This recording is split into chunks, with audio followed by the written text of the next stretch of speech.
नमस्कार मित्रांनो, स्वागत आहे तुमचं मराठी मनोरंजन कट्टामध्ये। सनई चौघडे मालिकेचा आजचा भाग खूपच मजेशीर आणि त्याचबरोबर पुढच्या भागाची उत्सुकता वाढवणारा ठरला आहे। कारण आता जय आणि रावीच्या नात्याचं नाटक चक्क फॅमिली ग्रुपपर्यंत पोहोचणार आहे। जय आणि रावी एकमेकांच्या प्रेमात आहेत, त्यांचं काहीतरी ठरलं आहे असा फोटो फॅमिली ग्रुपवर टाकण्याची तयारी सुरू झाली आहे। पण सगळ्यात मोठा प्रश्न असा आहे की जयला हे सगळं नाटक खरंच जमणार आहे का? कारण जयची अवस्था तर अशी आहे की मुलींशी साधं नीट वागताना सुद्धा शर्वरीला त्याला शिकवावं लागतंय। आणि दुसरीकडे आहे तेजस्विनी। जय असा अचानक प्रेमात पडला आणि त्याने लग्नाचा निर्णय घेतला हे ऐकल्यावर तेजस्विनीला किती मोठा धक्का बसेल याची कल्पनाच करा। तिला जर जयचा स्वभाव चांगलाच माहिती आहे, जय इतक्या सहजपणे कोणाच्या प्रेमात पडणारा मुलगा नाही, त्यामुळे हे नाटक तिच्या नजरेतून सुटणार का? आणि शर्वरी जयला हे नाटक शिकवण्यात यशस्वी होणार का? हे सगळं जाणून घेण्यासाठी व्हिडिओ शेवटपर्यंत नक्की बघा। आणि सनई चौघडे मालिकेचे असेच रोजचे रिव्ह्यू पाहण्यासाठी आपल्या चॅनलला आत्ता सबस्क्राईब करा, व्हिडिओला लाईक करा आणि तुमच्या मित्रमैत्रिणींनाही हा व्हिडिओ शेअर करा। चला मग आजच्या भागात नेमकं काय घडलं ते सविस्तर पाहूया। तर आजच्या भागाची सुरुवात होते ऑफिसमधून।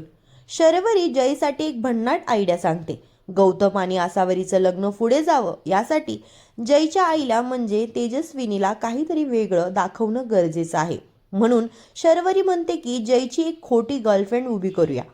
जयचं एका मुलीशी लग्न ठरलं आहे असं तेजस्विनीला वाटलं पाहिजे, कारण मग तेजस्विनीला असं वाटेल की जय सुद्धा लग्नासाठी तयार आहे। आणि जय लग्नासाठी तयार असेल तर मग गौतमचं आणि आसावरीचं लग्नही पुढे नेता येईल। पण यावेळी ऑफिसमधली रावी नावाची मुलगी तिथे येते। तिला पाहून मकरंदच्या डोक्यात लगेच आयडिया येते, हीच मुलगी जयची गर्लफ्रेंड असल्याचं नाटक करू शकतो। दोघांचा एकत्र फोटो काढायचा आणि तो फॅमिली ग्रुपवर टाकायचा, म्हणजे तेजस्विनीला हे नातं खरं वाटेल। पण जयला मात्र ही कल्पना अजिबात सहज वाटत नाही। तो स्पष्ट सांगतो की ही माझी पसंती नाहीये आणि मला हे सुद्धा सगळं करायचं नव्हतं, पण गौतम आणि आसावरीसाठी हे करावंच लागणार आहे असं तो म्हणतो। शर्वरी सुद्धा तयार होते, मात्र रावी म्हणते की लगेच काही करू नका, आधी नीट विचार करूया, पुढचं काय करायचं ते ठरवूया। त्यावर मकरंद तिची मजा घेतो, पण जय मात्र म्हणतो की तिचं म्हणणं बरोबर आहे, सगळं स्टेप बाय स्टेप ठरवूया। मग खरी मजा इथून सुरू होते। शर्वरी जयला सांगते की हे नाटक करायचं असेल तर तुला आधी खूप गोष्टी शिकाव्या लागतील, विशेष म्हणजे मुलींशी कसं वागायचं हे, कारण जयची आई तेजस्विनी त्याच्यावर बारीक नजर ठेवणार आहे। जयकडून जरा जरी चूक झाली तरी त्याचं नाटक लगेच पकडलं जाईल। मकरंद सुद्धा शर्वरीचं म्हणणं मान्य करतो। तो लगेच म्हणतो की तेजस्विनी मॅडमची नजर जयवर नक्कीच असणार, म्हणून जयला व्यवस्थित ट्रेनिंग द्यावं लागेल। आणि मग शर्वरी स्वतः जयची शिक्षिका बनते। पहिला धडा असतो मुलींसाठी दरवाजा उघडायचा। शर्वरी मुलगी असल्यासारखी अभिनय करते आणि दरवाजाजवळ उभी राहते। जयला दरवाजा उघडायचा असतो, जय तिला बघत राहतो। मग शर्वरी त्याला सांगते दरवाजा उघड। जय दरवाजा उघडतो आणि शर्वरी म्हणते हा पहिला धडा। जयची अवस्था मात्र पाहण्यासारखी होते। शर्वरी त्याला एक एक गोष्ट समजावून सांगते आणि जयची चिडचिड वाढत जाते। रावी ही म्हणते की एवढ्या मोठ्या अपेक्षा आहेत तर मलाही तयारी करावी लागेल, आणि ती निघताना आधी जयला बाय सर असं म्हणते, पण लगेच बाय स्वीट हार्ट असं म्हणते। हे ऐकून जय अक्षरशः थक्क होतो। त्याला समजतच नाही की रावी सुद्धा आता या नाटकात पूर्णपणे सहभागी झाली आहे। रावी निघून गेल्यावर शर्वरी जयची मस्करी सुरू करते। ती म्हणते बघत काय बसलायस, गर्लफ्रेंडसाठी दरवाजा उघड। मकरंद सुद्धा जयला म्हणतो सर लवकर उघडा। जय कसाबसा दरवाजा उघडतो। रावी त्याला थँक्यू म्हणते, पण शर्वरीची मस्करी काही थांबत नाही। ती जयला विचारते तुला रोमॅन्स जमतो का? जयची अवस्था आणखी विचित्र होते। शर्वरी म्हणते तुझा बेसिक कच्चा आहे, आता रावी तुझी गर्लफ्रेंड असल्याचं नाटक करणार आहे, त्यामुळे तिच्यासोबत प्रेमात असल्यासारखं वागावं लागेल। जय लगेच म्हणतो मी नाही करणार, पण शर्वरी त्याला समजावते की हे करावं लागेल, कारण तू जर नीट ॲक्टिंग केली नाहीस तर कोणालाही लगेच कळेल की तुझं हे नातं खोटं आहे. जय मात्र चिडतो. तो शर्वरीला सांगतो की माझ्या ॲक्टिंगवर बोलू नकोस आणि उलट तिच्या ॲक्टिंगचीच मजा घ्यायला सुरुवात करतो. दोघांची ही नोकझोक पाहून वातावरण पुन्हा एकदा मजेशीर होतं. यानंतर सीन जातो परब यांच्या घरी. शर्वरी घरी आलेली असते. ती पमाला भेटते आणि स्वामींच्या पाया पडते.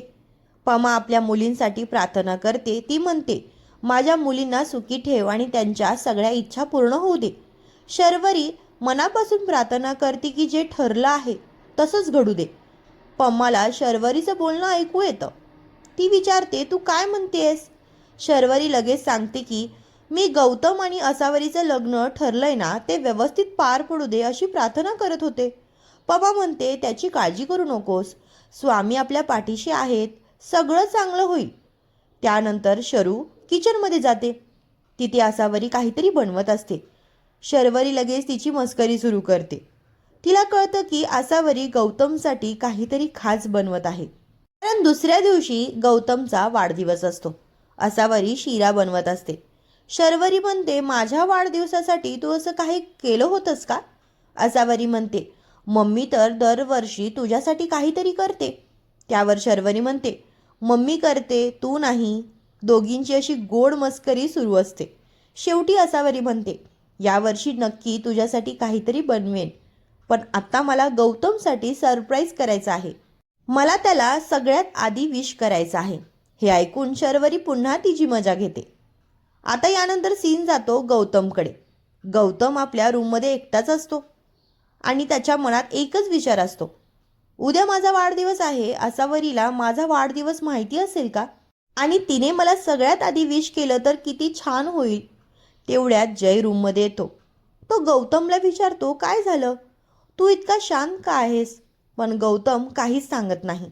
शेवटी जय प्रेमाने विचारतो. गौतमच्या डोळ्यात पाणी येतं. तो म्हणतो, उद्या माझा वाढदिवस आहे दादा, आणि असावरीला कदाचित माहितीच नाही. जयला त्याची अवस्था पाहून हसू येतं. तो म्हणतो, अजून तुझी ओळख किती दिवसांची आहे?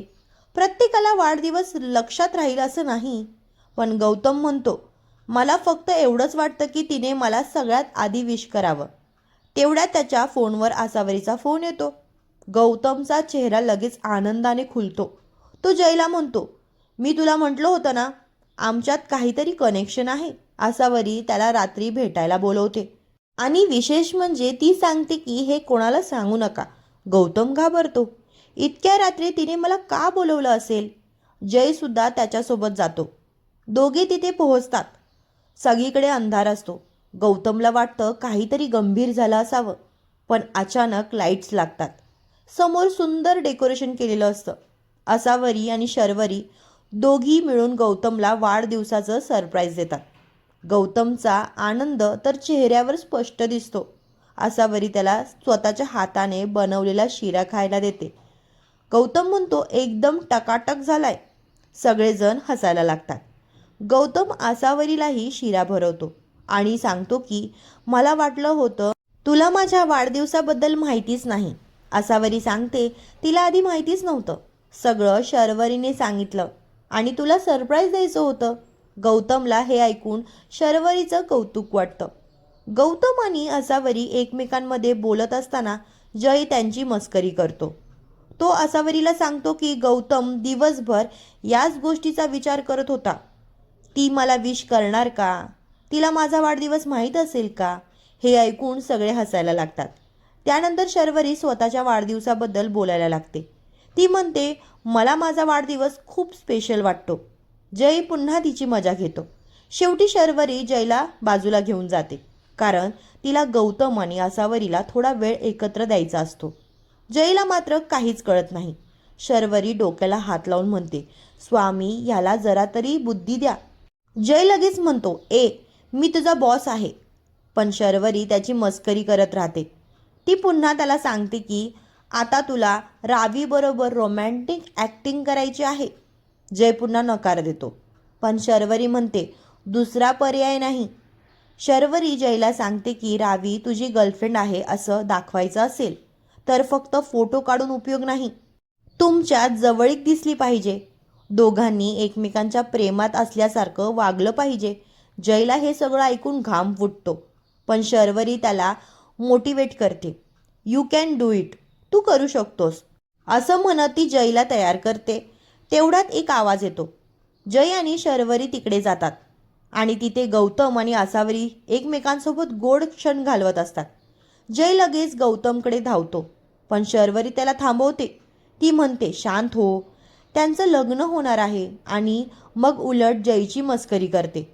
जरा तुझ्या भावाकडून शिक, किती रोमॅन्टिक आहे तो. जयला हे काहीच आवडत नाही. तो म्हणतो, मला हे सगळं नाही जमणार.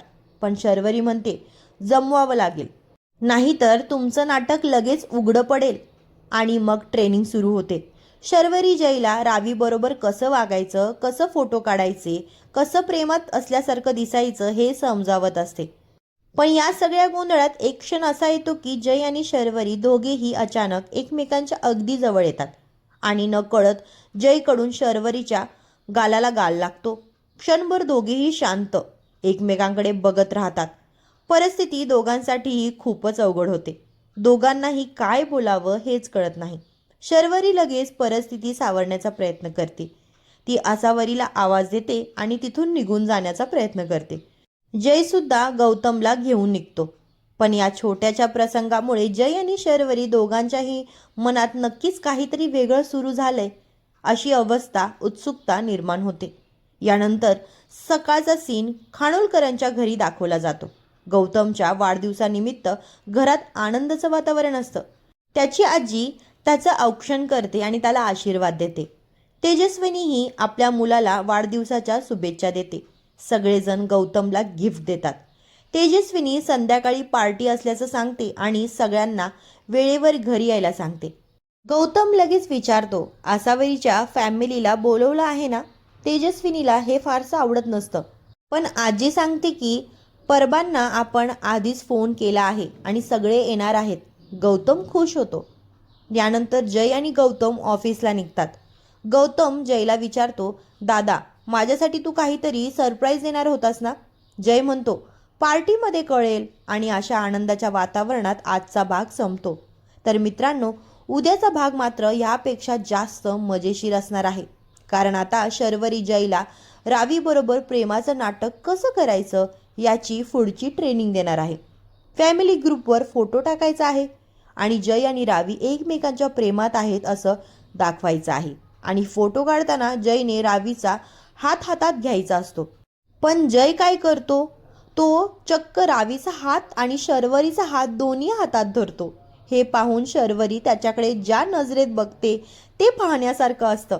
आता जयला खरंच प्रेमाचं नाटक जमणार आहे की तेजस्विनीला हे नातं खरं वाटणार आहे? आणि जयच्या या नाटकामुळे गौतम आणि आसावरीचं लग्न पुढे जाणार का? हे सगळं जाणून घेण्यासाठी सनई चौघडे मालिकेचा पुढचा भाग नक्की पहा. आणि मित्रांनो, आजचा रिव्ह्यू तुम्हाला कसा वाटला ते कमेंटमध्ये नक्की सांगा आणि व्हिडिओला लाईक नक्की करा. आणि चॅनलवर नवीन असाल तर चॅनलला सबस्क्राईब करा आणि कमेंटमध्ये सांगा, जय आणि रावीचं हे नाटक तेजस्विनीच्या नजरेतून सुटेल का? पुन्हा पाहूया आणि पुन्हा भेटूया अशाच एका भन्नाट रिव्ह्यू सोबत. तोपर्यंत पाहत राहा, आनंदी राहा आणि आपल्या मराठी मनोरंजन कट्टासोबत जोडलेले राहा. धन्यवाद.